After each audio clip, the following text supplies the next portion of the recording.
Para quem acompanha os quadrinhos da Marvel, principalmente as histórias do Capitão América, já está familiarizado com o Falcão e, claro, sabe muito bem que ele é muito importante para o universo Marvel e também para a fase da MCU que está chegando. Por outro lado, ele não chega a ser um herói tão popular. Ele começou a ganhar destaque mesmo em 2014, quando apareceu em Capitão América 2, O Soldado Invernal, e vem crescendo desde então, tanto que ele ganhou sua série live action com O Soldado Invernal.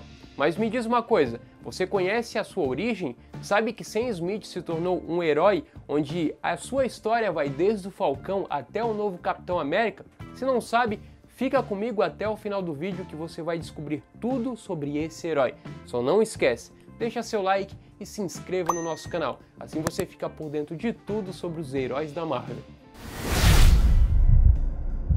O super-herói foi criado por Stan Lee e Jenny Conlan e teve sua primeira aparição em Capitão América número 117, e o mais interessante é que, nesse ponto dos quadrinhos da Marvel, ainda não existia um herói afro-americano. Em 1969 foi o ano que ele foi criado e estava tendo muita luta de direitos civis, e ele começou a representar esse ponto de vista também. O herói lutou muito contra o preconceito e sua imagem acabou se tornando um símbolo de luta contra o racismo. A infância de Sam Smith não foi nada fácil, galera. Ele nasceu em Harlem, um bairro muito violento e muito perigoso. Quando ele tinha 9 anos, seu pai era um padre e acabou sendo morto tentando separar ele uma briga de gangue que estava ocorrendo na frente da igreja. Pouco tempo depois, sua mãe foi morta em um assalto. Então ele acabou ficando sozinho com seus 2 irmãos menores. Ele tentava ficar longe das brigas e também das drogas, e sua paixão era as aves. Ele ajudou muito algumas delas e chegou a ter muita afinidade, desde criança com todo tipo de ave, tanto que ele já treinava falcões e também pombos. Porém, com o passar dos anos, ele acabou indo trabalhar para a máfia e nessa época eles o chamavam de O Snap.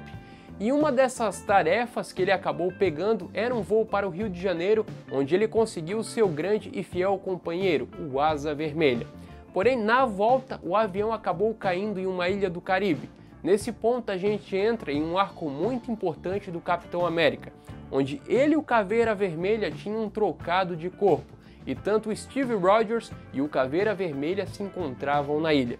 Mas além disso, os problemas ainda não tinham acabado.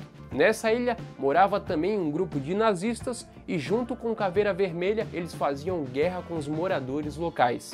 O Caveira Vermelha, quando viu Sam Smith pela primeira vez, acaba tendo um interesse por ele, porque ele vê o seu potencial.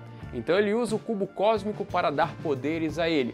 E naquele momento, o Sam ele poderia se comunicar com os pássaros e principalmente com o Asa Vermelha. Com o tempo, ele também desenvolveu o poder de ver através da visão de qualquer ave.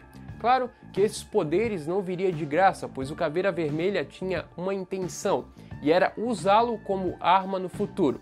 Sorte de Sam Smith que ali na ilha ele encontrou o Capitão América, que acabou o libertando e também notou seu potencial. Tanto que ele acabou treinando Sam Smith para se tornar um super-herói. Então ele ganha seu primeiro uniforme e juntos eles acabam derrotando o Caveira Vermelha e também os nazistas. De volta aos Estados Unidos, ele continuou sendo um herói. Claro que ele teve que lidar com o preconceito e contra o racismo, porque ainda muitos achavam que ele era uma fraude. Mas ele sempre fez e sempre fazia um bom trabalho. Como eu falei para vocês, ele ganhou realmente nome nos quadrinhos do próprio Capitão América sendo o ajudante. E foi ali que toda a sua história foi contada e ele acabou crescendo como herói. Nisso, nos leva a outro arco muito importante na história do Capitão América, onde ele e o Falcão acabam trabalhando junto, assim como ele fazia antes com o Soldado Invernal. Tanto que nos quadrinhos, nessa época, saíram com o nome dos dois, Capitão América e Falcão. Outro herói que ajudou muito e acabou transformando e até mesmo dando uma nova aparência para ele foi o Pantera Negra. E eu não falo só na mudança de uniforme que agora era branco e vermelho. O Pantera Negra acabou criando uma armadura com asas de vibrânio e depois desse momento ele conseguia voar. Depois disso vem outro arco bem importante que fala sobre seu passado, que volta a assombrá-lo com toda aquela história de mafioso. Ele vai a julgamento, mas acaba sendo perdoado. Então, logo que trabalhou com o Capitão América, ele acabou se juntando aos Defensores e depois ele foi para os Vingadores, mas acabou ficando pouco tempo por lá.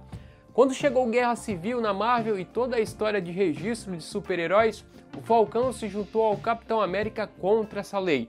Mas com o final da Guerra Civil, Steve Rogers acaba aparentemente morrendo e quem toma seu lugar é o Soldado Invernal, que poderia contar com a ajuda de Falcão. Nisso, os dois acabam trabalhando juntos várias e várias vezes, mas como todo mundo sabe, Steve Rogers acaba voltando e pegando o posto de Capitão América novamente. Mas dessa vez foi por pouco tempo, porque o soro que transformou ele em um super soldado acaba sendo tirado dele e o envelhecimento chega à tona. Ali ele já sabia quem que ele queria no lugar dele, porque ele estava morrendo. E não era ninguém além de Sam Smith para continuar seu legado. Assim, ele acaba se tornando o novo Capitão América. Mas como a gente sabe, o fardo de Capitão América não é fácil de carregar. Se ele já tinha que lidar com preconceito antes, agora no posto de Capitão América tudo tinha aumentado. E também aquela velha história dele ser mafioso chamado Snap tinha voltado e nisso eles reescrevem a história dele, onde vem à tona que essa história foi posta na cabeça dele pelo Caveira Vermelha. E essa história de mafioso na verdade nunca existiu. Em outras palavras, Sam Smith nunca teria ido para o crime. E sim, ele acabou parando naquela ilha porque ele foi treinar falcões, já que o pessoal precisava caçar. E esse acabou se tornando um dos seus principais arcos na sua história. Depois disso, ele enfrenta uma série de super vilões, ele acaba tendo um relacionamento com a Mystic Knight e ele se transforma no novo líder dos Vingadores.